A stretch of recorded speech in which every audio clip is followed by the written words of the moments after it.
Toughest exam है India का, UPSC, उसकी 2.5 लाख की फीस को हम 7,500 में कर दिए। और सेम बहुत बढ़िया, वेरी गुड। और इंडिया के सबसे बेस्ट टीचर के साथ जो भी हैं वो अपने सब्जेक्ट में उससे बेस्ट इंडिया में कोई नहीं। और इतना के बावजूद ऐसे हम लोग को लगता होगा 7,500 बहुत कम है। एक लड़की ने कहा कि सर शाम वाले बैच को ना मॉर्निंग में कर दीजिए। हम कहे बाबू तो इतना सबके इंडिविजुअल से तो बैच ट्रांसफर नहीं, क्या प्रॉब्लम है? उसने कहा ना शाम में हमको दूसरे के यहाँ बर्तन मांजने जाना होता है। तो हम लोग को लगता है कि जितना ये तकलीफ इससे कई गुना ज्यादा है। और कई बार तो ऐसा लगता है कि वो भी ना ले। एक लड़का बेचारा नदी से बालू निकालता था और वो बालू को भरता था, फिर नाव बालू को किनारे लेके बेचती थी और वो बालू भरता था, उससे मेरी फीस ले आया। हमारा हाथ कांप गया, हम कैसे फीस ले लेंगे यहाँ पर। बहुत बढ़िया। उसी दिन हमने ये प्रण लिया था कि भारत का कोई भी बच्चा उसके सफलता में पैसा उसकी बाधा नहीं बनेगी, चाहे उसको जितना भी पढ़ना रहे। आपका क्या बात। और अर्चना जी मैं इनके बारे में एक बात, खान सर आपके बारे में मैं एक बात कहना चाहता हूँ। इनका जो स्टार्टअप है ये बूटस्ट्रैप्ड है। अच्छा, मैं साधारण भाषा में बता देता हूँ, ये सेल्फ फंडेड है। इन्होंने अभी तक किसी और से पैसा नहीं लिया है, ये इन्वेस्टर के पैसे से नहीं, इन्होंने खुद इसको बिल्ड किया है। और बल्कि इतना स्ट्रॉन्ग स्टार्टअप है ये कि मैं कहूंगा कि अगर इन्वेस्टर्स को इन्वेस्ट करना हो तो मैं इंडोर्स करता हूँ ऐसे स्टार्टअप्स को।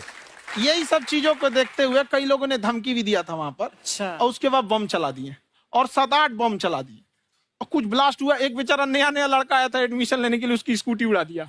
वो आया था, कहा कि सर हम तो पढ़ने आए थे, हमारा स्कूटी उड़ गया। हमारी ऑफिस उड़ा दिए सब। एक तो पास में आके गिरा और नहीं फटा वो।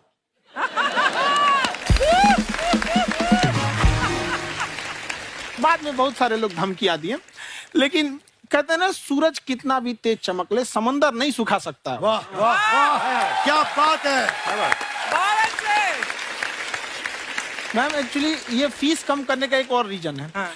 2.5 लाख 3 लाख की जो फीस में सब लोग पढ़ाई एफोर्ड नहीं कर पाते। इसलिए वो कुछ ही लोग एफोर्ड कर पाते हैं, तो उनका मेंटल लेवल तो बहुत ऊपर चला जाता है। लेकिन एक पूरे देश का मेंटल लेवल थोड़ा सा स्टेबल नहीं हो पाता। तो जब फीस कम रहेगी तो हर वो लड़का तैयारी करने के लिए आगे आएगा जिसका सपना है देश के लिए कुछ करने का। सीटें लिमिटेड हैं, उन्हें को मिलेगी, लेकिन जिन्हें नहीं मिलेगी उसे मिलेगा देश का एक जिम्मेदार नागरिक। तो इस देश को बदलना। क्या बात है। हम लोग विश्व गुरु कहे जाते थे, क्यों? क्योंकि दुनिया से लोग हमारे यहाँ पढ़ने आए थे। चाइना से ह्वेनसांग आया, फायान आया, आज कोई नहीं आता है। हम लोग का उद्देश्य एक समय आएगा जो फिर आएंगे यहाँ पढ़ने के लिए। क्या बात है।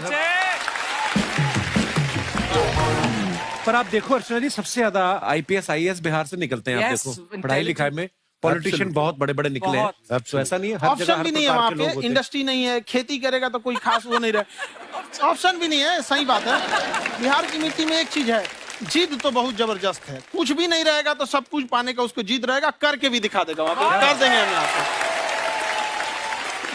विवेक सर, आपके बारे में हमने सुना एक बार आप संन्यास लेने चले गए थे। कौन वापस लेके आया आपको? फिर कहाँ तक पहुंच गए थे आप? नहीं, मैं एमबीए की पढ़ाई के बाद मैं ये सोचा था कि अपना जीवन भगवान की सेवा में समर्पित कर दूं। अच्छा जी। बहुत साल मैं वृंदावन में रहा था और गुरुकुल में रहा था। अच्छा। और वहाँ सेवा करना, बहुत अच्छी शिक्षा मिली। मैं बोलता हूँ मेरी असली एमबीए वही थी, मोस्ट ब्यूटीफुल एसोसिएशन। वाह। और मैं वहाँ भगवत गीता पढ़ी, जहाँ मुझे गीता से लगाव हुआ। तो मेरे गुरुजी का आदेश था कि आप भगवत गीता को बिजनेस मैनेजमेंट के साथ जोड़ के देश दुनिया में बताओ। मेरे को लगा बड़ा मुश्किल काम है।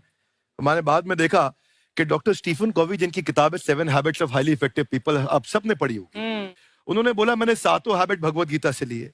और हमारे देश के लोग ऐसे हैं जो मेरी किताब पढ़ते हैं, जो कि 3.5 मिलियन कॉपीज बिक चुकी हैं, और भारत में भगवत गीता नहीं पढ़ते। तो मुझे लगा कि मैं गीता विद मैनेजमेंट के ऊपर आकर के बातचीत करूं। मुझे लगा बहुत कठिन होगा, पर मेरे गुरुजी का आदेश था कि कठिनाई आपको तभी तक दिखेगी जब कठिनाई को देखोगे। तो एक छोटा उन्होंने मुझे बताया, पूछा कि इस कमरे में लाल रंग कितनी जगह है, देखो आप भी एक बार जरा देख के बताओ। 7-8 जगह लाल रंग दिख रहा है यहाँ पे आपको? 1 ये 2, वो लाल रंग टी शर्ट पे 3 4 5, ये लाल हो गया 6, उधर लाल हो गया 7, एप्पल लाल, बिल्कुल ठीक 7। पर जब आप लाल रंग ढूंढ रहे थे तो क्या आपको हरा रंग दिख रहा था? Yes no? नहीं। जब आप लाल रंग ढूंढ रहे थे तो क्या आपको काला रंग दिख रहा था? Yes no? नहीं। नो। जिंदगी भी ऐसी है, जो ढूंढोगे वही मिलेगा, बाकी कुछ नहीं मिलेगा। तो उन्होंने कहा कि आप इसी सोल्यूशन पे फोकस करो और गीता के मैसेज को पहुंचाओ। तो मैं बिजनेस मैनेजमेंट के प्रोग्राम्स कॉर्पोरेट्स में करने शुरू किए, क्योंकि गीता पहला मोटिवेशनल सेमिनार जो पृथ्वी के इतिहास में कपिल जी हुआ, वो कृष्ण ने दिया था। पहले मोटिवेशनल स्पीकर इस पृथ्वी के इतिहास के कृष्ण थे, जिन्होंने अर्जुन को रणभूमि में मोटिवेट किया था। बड़ी पेशेंस कृष्ण ने अपने लीडरशिप क्वालिटी से दिखाई, वो मुझसे मुझे बड़ा इंस्पायर किया, वो चर्चा ने इंस्पायर किया, वो डिस्कशन ने इंस्पायर किया। तो उस डिस्कशन को मैं आज भी लेके चलता हूं अपने साथ। कहां सर, हमने सुना है आप 5 स्टार में रुके थे कल और नीचे जाके वड़ा पाव खाने गए आप रेडी पे। एक्चुअली क्या है ना कि वहां जो चीजें सीखने को मिलती है ना, खाली पेट और खाली जेब इंसान को जो सिखाते हैं वो किसी यूनिवर्सिटी कॉलेज में नहीं सिखाया जाता।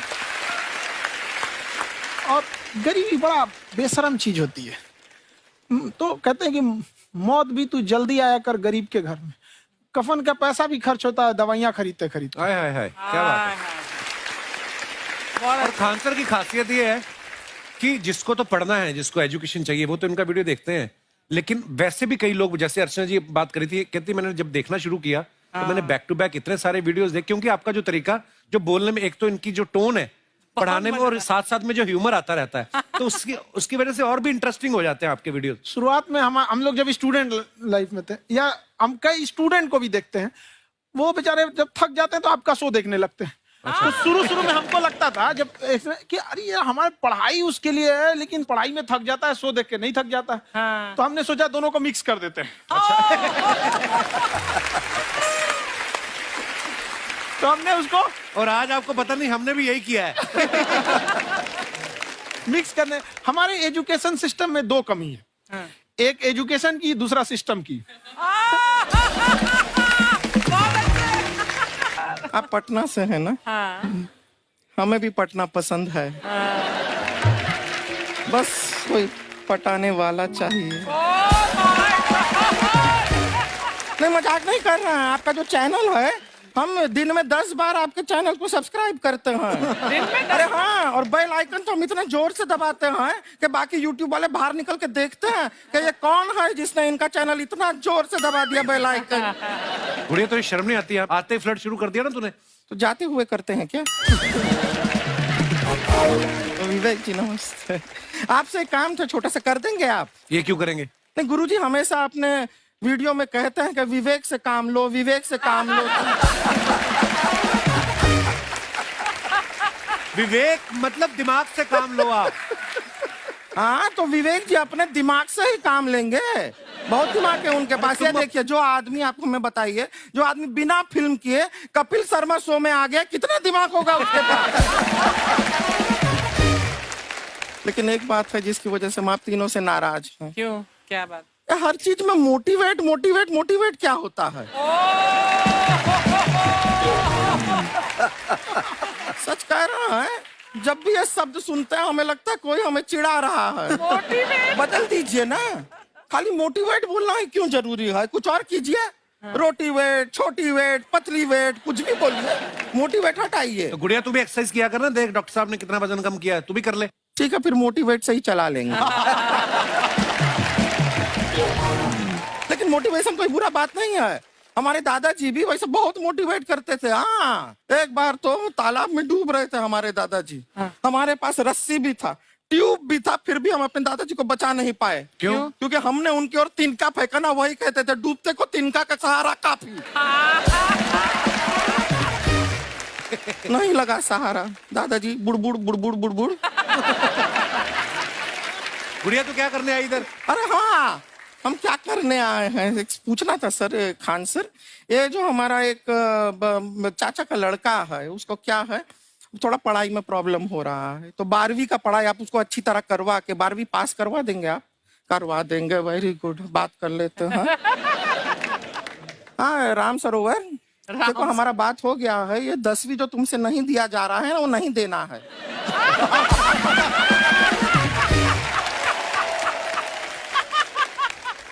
टेंशन नहीं है, 10वीं का खान सर से बात हुआ, ये सीधा 12वीं पढ़ा के पास कर देंगे। अरे ऐसे नहीं होता, पहले 10वीं पास करनी पड़ेगी, फिर 12वीं होगी ना। ऐसा कोई जरूरी नहीं है ये सीक्वेंस। हमारे मौसा जी थे, उनसे ना 10वीं हुई ना 12वीं हुई, अभी 3 दिन पहले सीधा उनकी 13वीं हुई। एक्चुअली क्या है, पढ़ाई लिखाई का हमको बहुत ज्यादा नॉलेज है नहीं, गांव में पढ़े हैं ना सर। स्कूल कहाँ होते थे अर्चना जी, गांव में स्कूल नहीं था, पेड़ के नीचे पढ़ते थे हम। यहाँ तक कि हमारे पास ब्लैक बोर्ड भी नहीं था, हमारे मोहल्ले की जो भैंसिया थी उसको खड़ा करके टीचर उसके ऊपर लिख के पढ़ाती थी। मजाक नहीं कर रहे हैं। और आप तो समझ रहे हैं, अभी ब्लैक बोर्ड की एक अटैच डस्टर था बैक बोर्ड का, समझ रहे हैं ऐसा, वो पीछे से आता था, लिखा हुआ मिटाता था और चला जाता था। ये तो कुछ भी नहीं है। एक बार क्या हुआ, हमारा स्कूल शुरू हुआ, शुरू होते ही 2 महीने के लिए छुट्टियां हो गई। क्यों? ब्लैक बोर्ड ने बछड़ा दिया था ना। तो वैसे आप लोग ना इतने ज्ञानी हैं, सब कुछ जानते हैं। आपसे एक टेक्निकल सवाल पूछे। एक बार ना 4 दोस्त थे, 4 दोस्त, साम दाम दंड भेद। वो डिसाइड करते हैं कि चलो एक गेम खेलते हैं, तो टीम्स बनाते हैं।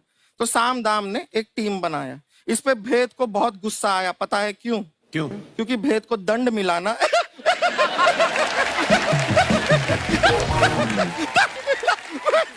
ये सिर्फ हंसती नहीं है सर, थोड़ा सा पेट्रोल पिला दो स्टार्ट भी हो जाती है।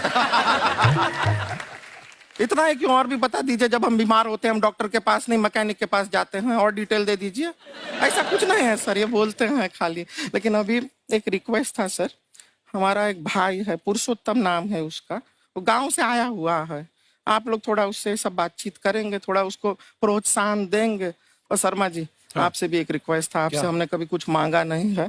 पुरुषोत्तम आएगा ना, एक बार बस उससे कह दीजिएगा, पुरुषोत्तम तुम कितने हैंडसम हो। मैंने देखा ही नहीं अभी तक। हाँ तो देख के बस बोल दीजिएगा तुम ठीक है। कितने हैंडसम हो, ऐसा बोल दीजिएगा प्लीज। ठीक है। हम बुला लेते हैं पुरुषोत्तम।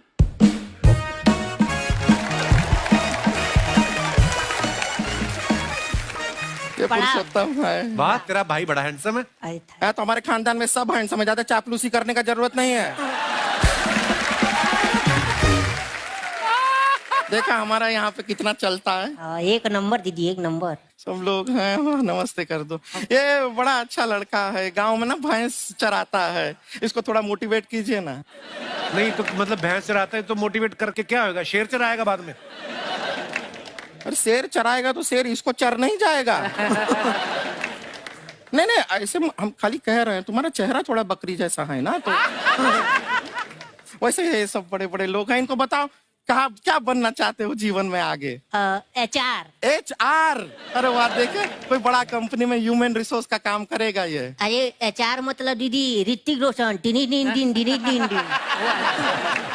ना जूता पहनने का काम किया करो, जूता खाने का नहीं। काम किया है, कुछ बड़ा किया है लाइफ में? किया है ना दीदी, एक बकरी के बच्चे को बड़ा किया है। तो क्या जिराफ बना दिया बकरी के बच्चे को? अरे कुछ अलग किया है। हाँ दीदी, अलग किया है। वही बकरी का बच्चा भैंस का दूध पीने जा रहा तो हमने उसको अलग किया है। इससे नहीं होगा, मैं रहने दो, इधर आओ। ये देखो इतना बड़ा बड़ा लोग बैठा है, इनके सामने ऐसा बातें करोगे? इनसे मिलो, इनसे मिलो। विवेक जी तो कितना मार्केट के बारे में भी जानते हैं, मार्केट का कोई सवाल पूछो इनसे। सर परसों जो है मार्केट में हमारी साइकिल गायब हो गई, आपने देखा है क्या? हमारी साइकिल गायब हुई ना? हाँ। इसलिए दिमाग से पैदल हो तुम, पैदल समझते हो? हाँ। चल लोगे? 20 कदम चलोगे? हाँ। घूमो जरा, अभी 20 कदम चल के दिखाओ। निकलो।